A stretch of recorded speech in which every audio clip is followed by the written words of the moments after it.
Welcome to the Leading Ladies podcast with international leadership coach, speaker, author, trainer, and your host, Fiona Mackay. The Leading Ladies podcast shares stories and advice from women around the world who have successfully navigated the glass ceiling. You'll gain powerful insights into strategies for cracking the glass ceiling, embracing your self-worth and value, and advocating for yourself and others. So please join Fiona for frank, courageous, and heartfelt conversations designed to take you on a journey to new levels of personal and professional success. Hey everybody, welcome back for another exciting episode of the Leading Ladies podcast.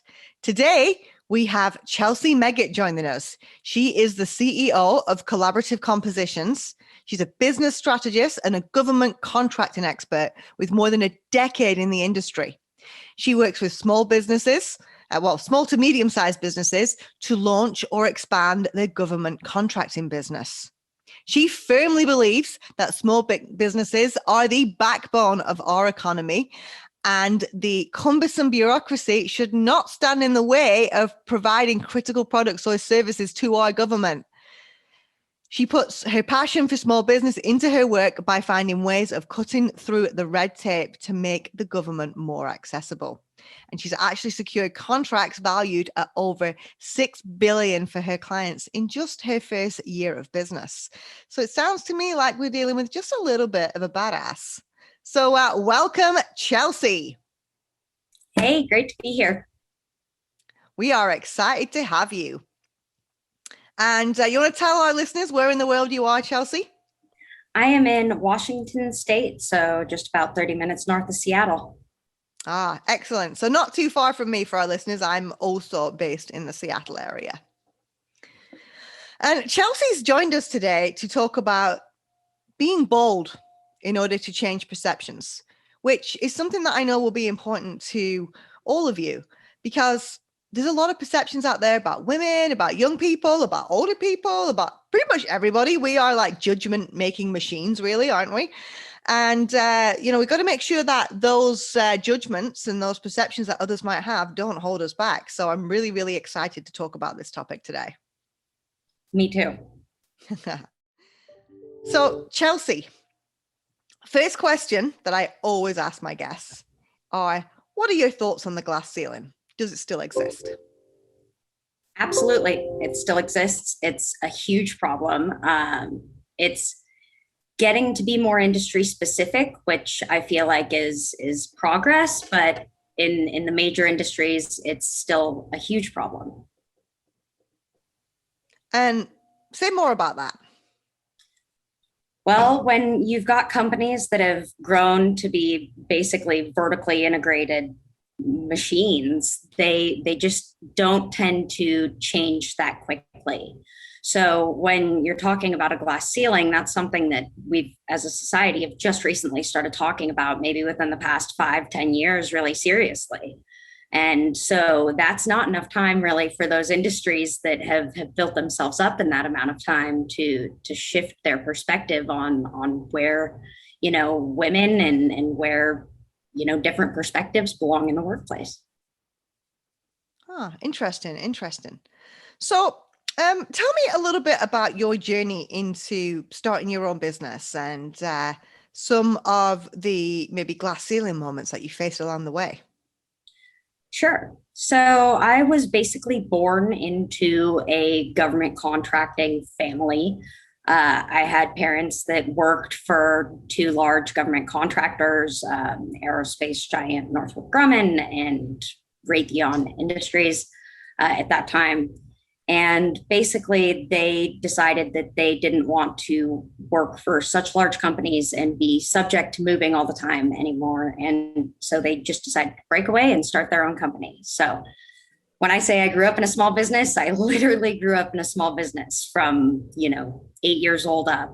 So I have watched my mom, who actually was the woman behind the woman-owned small business of their company, basically enter the industry and smash through glass ceilings to become one of the biggest woman-owned small businesses in the Seattle area, and a huge government contractor. So it was really that basically was an instruction book for my life of how to, form a successful company and how to provide some successful and some valuable services to the government. So.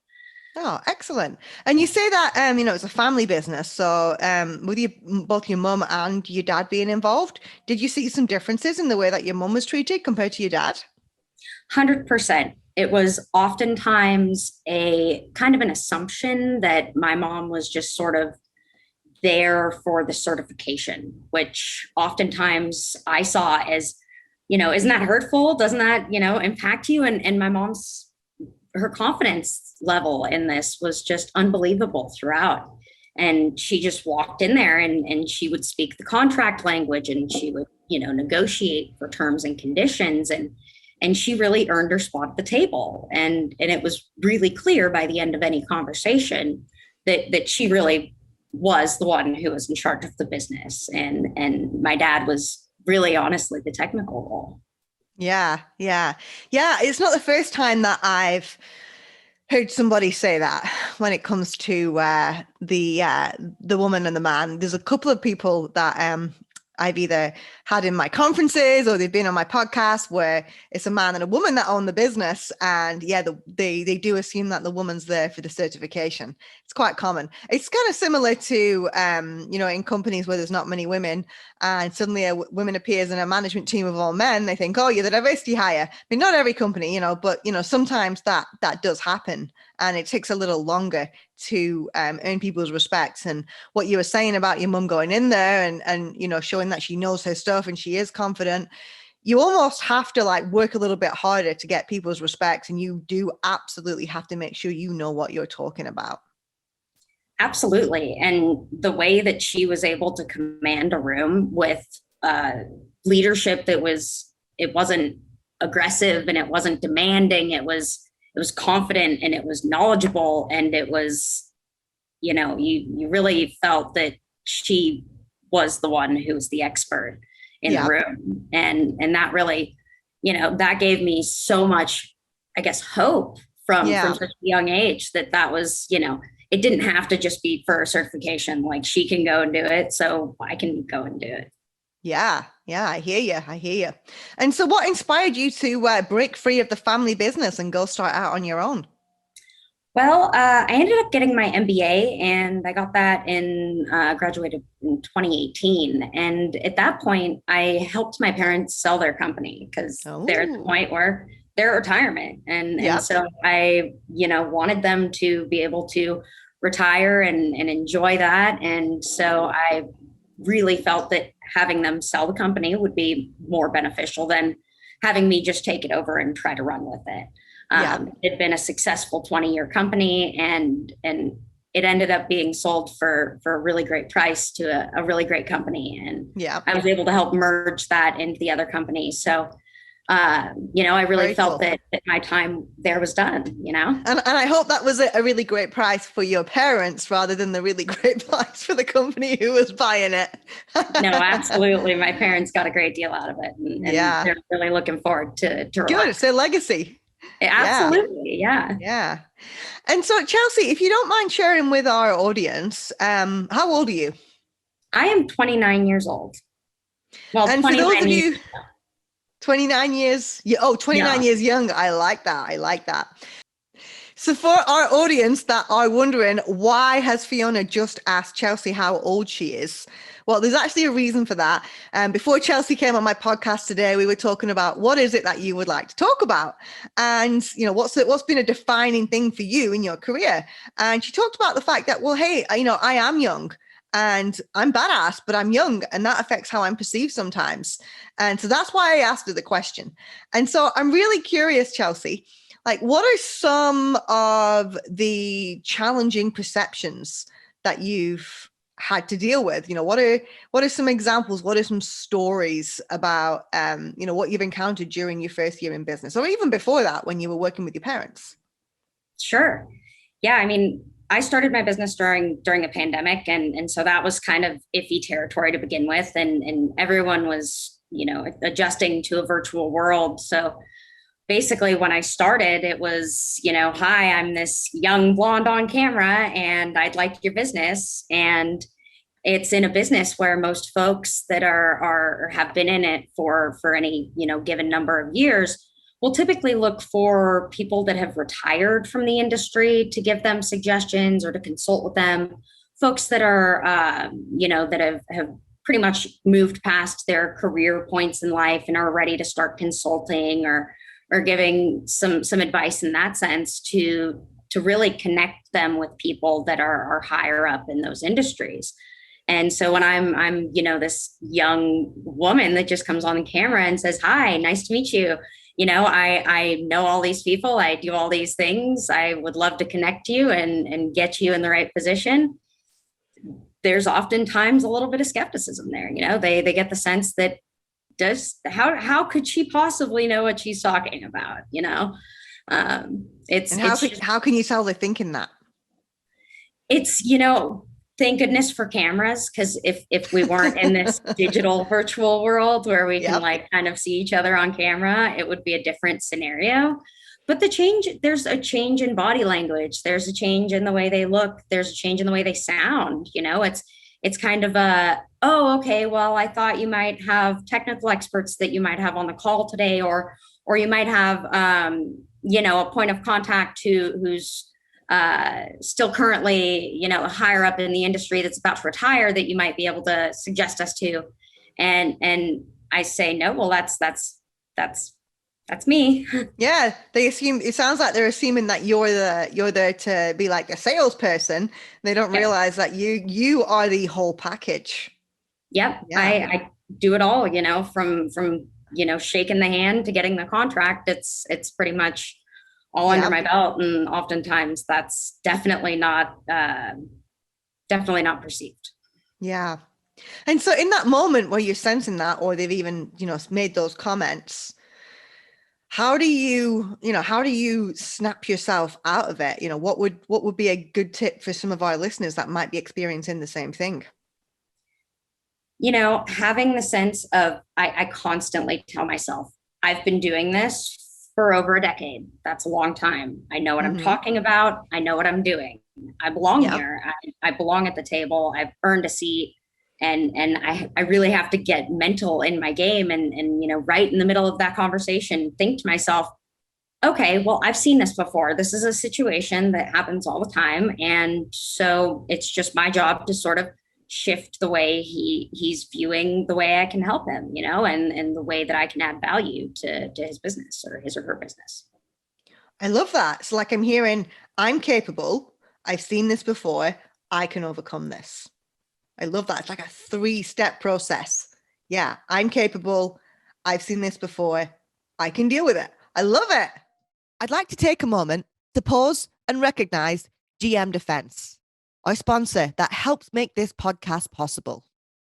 GM Defense is driving the future of military mobility by leveraging the best-in-class capabilities of General Motors for unmatched innovation, proven performance, and breakthrough lifecycle economics.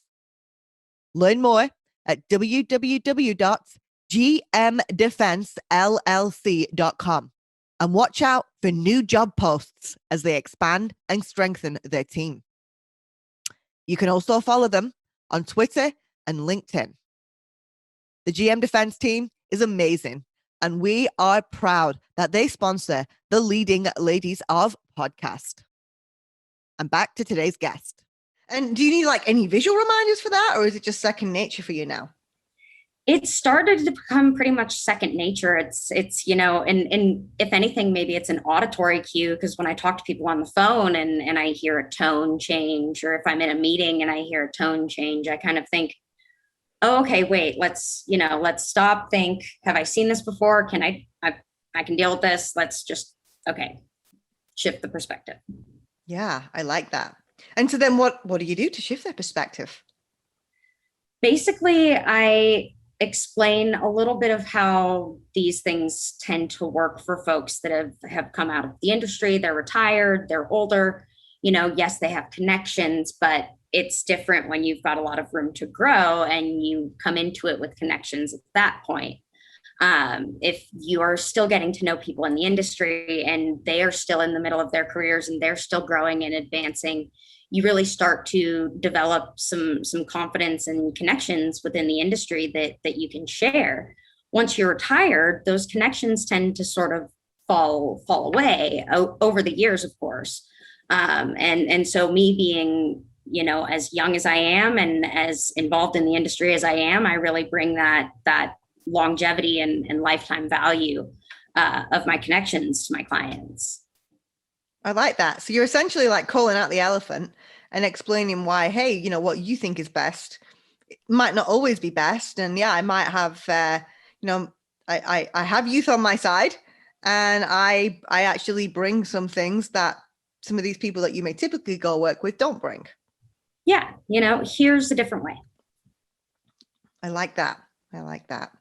So Chelsea, I know that we've spoken a lot about changing perceptions in business, in the business environment. What about other areas of your life? Where else have you had to take on tackling perceptions? There isn't really necessarily an area of my life where I haven't had to take on different perceptions of me at different times in my life. I'm young, I'm blonde, I'm a woman, I'm boisterous, I'm enthusiastic, and oftentimes that's seen as a little overwhelming or overbearing or obnoxious or misdirected, and really having to beat down the imposter syndrome in myself to say, this is how I'm going to make it. This is how it's going to, this is how I'm going to get there. This is how other people get there. This is how a man would get there. So there's no reason that I can't follow that, that same sort of growth trajectory that I've set in my head, at least of this is where I want to go and I want to get there. Yeah. Yeah. So what I'm hearing is a little bit of almost changing your perception of yourself, Absolutely. Like imposter syndrome is something that I battle every single day. Like still saying I'm a CEO is weird and different and hard. Like I make my own job. That's a new thing for me. So it's really like I have earned my seat at the table, and now let me show you how I can bring you more value. Here's how I can bring you more value. And, this is how it's going to be even better. And it's just really been sort of an exercise in positive thinking, if you will, starting this business. I like that. So I'm thinking that we probably have listeners right now thinking, well, I wouldn't mind starting my own business. What advice would you give to young women in the industry that are thinking of going down the same path as you? Go for it. It's not hard. It's really like a few forms and you have an idea and you can go for it. There's absolutely nothing holding you back. I feel like there's a lot of perceptions that starting a business is really expensive or requires a lot of money to be put down. And it's in some cases very low overhead, and you don't really have to have a lot of startup costs, and you can really take off from very little and just kind of jump and make it your goal, and run with it. And, once you've had a success or two under your belt or under your company's belt, it gives you the confidence to really say, this is right. This is okay. This is right. It's going right. And to really just stick with it. Like, don't give up. You can do it. Yeah. And how have some of your friends and family responded seeing you do your own thing? There's been a lot of sort of surprise that I went off and just kind of sort of decided to, I started this kind of as a side hustle, and end of December, I made it my full-time gig, and it's now, I'm now making my own job, and my family couldn't be prouder. They're really thrilled that they were able to, especially my mom and dad, because, they were able to be an example for me to grow and to really have the confidence to just kind of go do this. And my friends are also really enthusiastic about it. I mean, they not necessarily know what I do. Yeah, but they're definitely thrilled that I'm out there doing my own thing and trying to make it work and giving it a shot. Oh, I love that. I love that. Now, last couple of questions, because I know that you are a busy CEO. What do you think that are some of the perceptions out there about women that need to be changed? I think that there's still a lot of misconceptions that women are sort of on the administrative side of things. They're still sort of, here, would you mind making me a copy or editing this paper? And in reality, that's, you move beyond that. There's no reason that should be a perception that's put upon you, especially when you enter a new workplace. I mean, really I feel like there's so many women that are just afraid to like claim their seat at the table. And that's really what I think I need to see more of is some claiming some seats at the table, because they're there, they belong to you. Going back to the being bold thing, if somebody says to you, will you take notes? Will you go and, take copies of this or make me a cup of coffee? Say no. You don't have to be rude about it. I remember somebody once came into an office and said, hey, can you make me a cup of tea? It's like, the kitchen's over there. Because I'm not going to make you a cup of tea. It's not my job. Or, hey, if you find that as the woman, you're always the one taking the notes in a meeting, there is nothing wrong. You don't have to go in and say, I shouldn't be taking notes because I'm a woman. You go in and say, I've been taking notes the last few sessions. I'd really appreciate it if somebody else could do that today. Absolutely. It's about sharing responsibility, not demanding responsibility. Yeah, absolutely. Absolutely. And where do you think you get your boldness from to do some of that? Probably a mix of my parents and my own upbringing. I kind of have always been a strong-minded, like thought-forming individual who's just always spoke my mind. So, and my parents always encouraged that, thank goodness. Oh, I like that. I like that. Yeah, I was quite mouthy too as a kid, so probably as an adult too, but for me, it's I'm like, it's learning to speak my mind in the right way, which I think I'm getting much better at now. Absolutely. And that's a lifelong lesson. I have no doubt I will always be learning. Yeah, absolutely. Absolutely. Well, Chelsea, before we leave, is there any final nuggets of knowledge that you would like to leave our audience with today? Don't be afraid to just go after that thing that you've been wanting to go after. Just make the jump, and I can guarantee you it's not going to be nearly as scary as you thought it was, because it's worth it. There's so little time. Just do it. Yeah. There's so little time. You don't know if you're going to make it to retirement. There's so little time to just go after your dreams now. I love that. Don't wait. Thank you for being here, Chelsea. And if people want to learn more about you, where should they go to connect with you? They can connect with me on LinkedIn, or my website is collaborativecompositions.com. Yeah. So if you have any companies listening that want to get into defense, please call Chelsea. Call somebody different. Call somebody who is not already in your address book, because I'm pretty sure at 6 billion, you won't regret it. Thanks for listening, everybody. We'll see you soon. Thank you for listening, everyone. We hope you now have additional tools and insights for creating your own cracks in the glass ceiling. If you think this will inspire and help others, please share this episode on your social media and leave your comments on MckayUnlimited.com/podcast. For more tips and support as you embrace your journey through the glass ceiling, please join our community Facebook group at leadingladiesofFB.com.